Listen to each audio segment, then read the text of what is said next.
মৰমৰ বন্ধু বান্ধৱীসকল তোমালোক সকলোকে আমাৰ এই চেনেলটোলৈ পুনৰবাৰ স্বাগতম জনাইছোঁ। বহুতো বন্ধু বান্ধৱে নিযুত মইনা আঁচনিখনৰ ৰিলেটেড বহুতো কুৱেশ্যন সুধি আছিলে।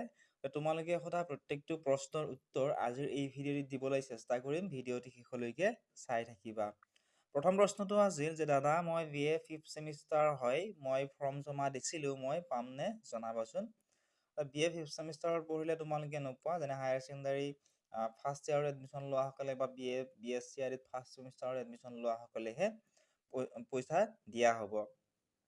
ঠিক আছে, নেক্সট এটা প্ৰশ্ন আছিল লিষ্টটো কেনেকৈ চাম। লিষ্টটো তোমালোকৰ কলেজত সুধিবা।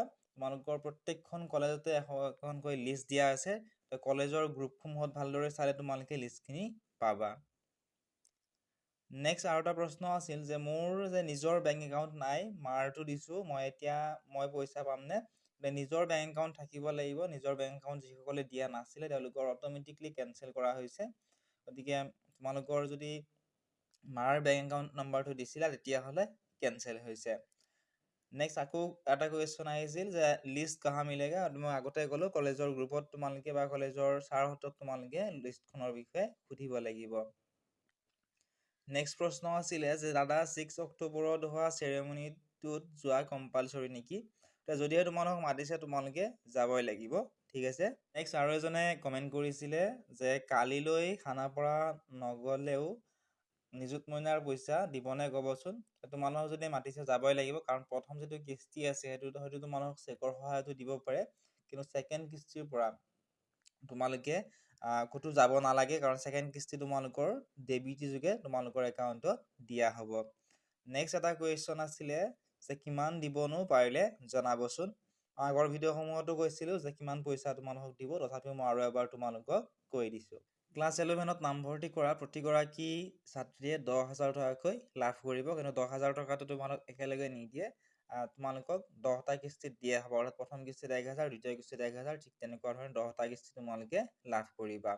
নেক্সট আছিলে কলেজৰ প্ৰথম বৰ্ষত যিসকলে নামভৰ্তি কৰিছে, এই নামভৰ্তি কৰা ছাত্ৰীসকলে 12,500 টকা পাব, অৰ্থাৎ প্ৰতি মাহত 1,250 টকাকৈ পাব।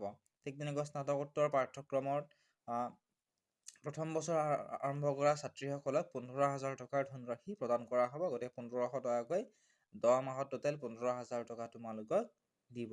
নেক্সট কুৱেশ্যন আছিল যে ডকুমেণ্টছ চব কাৰেক্টলি ছাবমিট কৰিছিলোঁ, তথাপিও লিষ্টত নাম নাহিলে কিয়।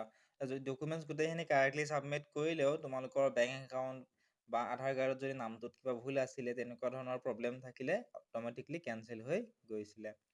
ঠিক আছে, নেক্সট আমাৰ নাম অহা নাই, আমি পামনে। গতিকে নাম নাহিলে তোমালোকে নোপোৱা, নামটো তোমালোকে চাব লাগিব। তোমালোকৰ কলেজত ছাৰ বাইদেউসকলক সুধিবা, তেওঁলোকে এখন লিষ্ট দিব, সেই লিষ্টখনত যদি নামটো আছে তেতিয়াহে তোমালোকে পইচা পাবা। আৰু এটা কুৱেশ্যন আছিল যে ছাৰ মই এপ্লাই কৰিছিলোঁ কিন্তু মোৰ নামটো অহা নাই। গতিকে সেইটোৱে মই আৰু এবাৰ ক'লোঁ যে লিষ্ট বহুতে এপ্লাই কৰিছিলে, কিন্তু বহুতৰে বিভিন্ন কাৰণত কেনচেল হৈ গৈছে। বহুতৰে নিজৰ একাউণ্ট নাম্বাৰ দিয়া নাছিলে, বা বহুতৰে আধাৰ কাৰ্ডত নামটো অলপমান ভুলকৈ আছিলে। গতিকে তেনেবোৰ কাৰণত নামটো অহা নাই। গতিকে তোমালোকৰ কাৰ নাম অহা নাই তোমালোকে কমেণ্ট ছেকশ্যনত জনাবা। নেক্সট কুৱেশ্যন আছিল যে অনলাইন দিব নে অফলাইন দিব। প্ৰথম কিস্তিটো হয়তো তোমালোকক চেকৰ সহায়ত দিব, কিন্তু দ্বিতীয় কিস্তিৰ পৰা তোমালোকক DBT যোগে অৰ্থাৎ ডাইৰেক্টলি তোমালোকৰ একাউণ্টত পঠিয়াই দিব।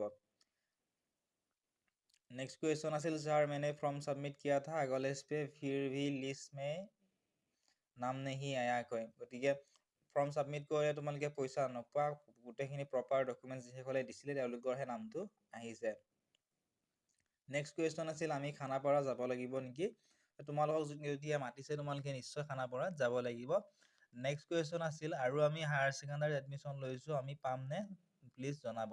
হায়াৰ ছেকেণ্ডাৰীত যিসকলে এইবাৰ এডমিশ্যন লৈছিলে, যিসকলে এপ্লাই কৰিছে তেওঁলোকৰ নাম আহিছে, তেওঁলোকে নিশ্চয় পাব। নেক্সট আৰু এটা কুৱেশ্যন আছিল যে আমাক গাঁও পঞ্চায়তৰ পৰা ফৰ্ম দিছিল, আমি পামনে। গাঁও পঞ্চায়তৰ পৰা যিসকলক ফৰ্ম দিছিলে সেইখনৰ জমা দিয়াসকলে কিন্তু পইচা নাপায়। কলেজৰ পৰা যিখন ফৰ্ম দিছিল সেই ফৰ্মখন যিসকলে জমা দিছে কলেজত তেওঁলোকেহে পইচাটো পাব। নেক্সট কুৱেশ্যন আছিল যে BH college sir first payment যদি নাপাওঁ ছেকেণ্ড পে'মেণ্টত বাকী কেইজনে পাবনে। ফাৰ্ষ্ট পে'মেণ্ট যিসকলে নাপায় তেওঁলোকে ছেকেণ্ড পে'মেণ্টটো নাপায়। ফাৰ্ষ্ট পে'মেণ্ট পাব লাগিব, তেতিয়াহে তোমালোকে ছেকেণ্ড পে'মেণ্টটো পাবা। কাৰণ তোমালোকক পইচা একেবাৰে নিদিয়ে, তোমালোকক কিস্তি হিচাপত দিব। ঠিক আছে, 10টা কিস্তি হিচাপত মানুহক পইচাটো দিব। ফাৰ্ষ্ট কিস্তি যিসকল বান্ধৱীয়ে পায় তেওঁলোকেহে ছেকেণ্ড কিস্তিটো পাব। নেক্সট আৰু এজনে কমেণ্ট কৰিছিলে যে আমি গমেই নাপালোঁ আৰু আহিবনে, গতিকে অহাবাৰ নিশ্চয় দিব, কিন্তু অহাবাৰ নতুনকৈ এডমিশ্যন লোৱাসকলেহে পাব। যেনে হায়াৰ ছেকেণ্ডাৰী ফাৰ্ষ্ট ইয়াৰত যিসকলে এডমিশ্যন লৈছে বা BA ফাৰ্ষ্ট ছেমিষ্টাৰত যিসকলে এডমিশ্যন লৈছে তেওঁলোকেহে পাব। ঠিক আছে, নেক্সট শেষৰ কুৱেশ্যনটো আছিল, দাদা মই আগতে এবাৰ বেলেগ একাউণ্ট দিছিলোঁ কিন্তু নামটো বেলেগ হৈ আছিলে, কিন্তু এতিয়া নতুন একাউণ্ট খুলিছোঁ, কি কৰিব লাগিব জমা দিবৰ বাবে প্লিজ ৰিপ্লাই। এতিয়া জমা দিয়াৰ কোনো অপশ্যন নাই, যিহেতু এতিয়া লিষ্টখনহে আহিছে। গোটেইখিনি ভেৰিফাই কৰাৰ পিছত আগতেও ক'লোঁ, যিসকলে নিজৰ একাউণ্ট নাম্বাৰ দিয়া নাছিলে তেওঁলোকৰ অট'মেটিকলি কেঞ্চেল কৰি দিয়া হৈছে। আৰু ইয়াৰ বিষয়ে যদি নতুন কিবা আপডেট আহে তোমালোকক মই এই চেনেলটোত জনাই দিম। তোমালোকে চেনেলটো ছাবস্ক্ৰাইব কৰি থ'বলৈ নাপাহৰিবা। লগতে তোমালোকৰ যদি কিবা কুৱেশ্যন সুধিবলগীয়া আছে তোমালোকে কমেণ্ট ছেকশ্যনত সুধিব পাৰিবা। মই তোমালোকে সোধা প্ৰশ্নসমূহৰ উত্তৰ দিবলৈ চেষ্টা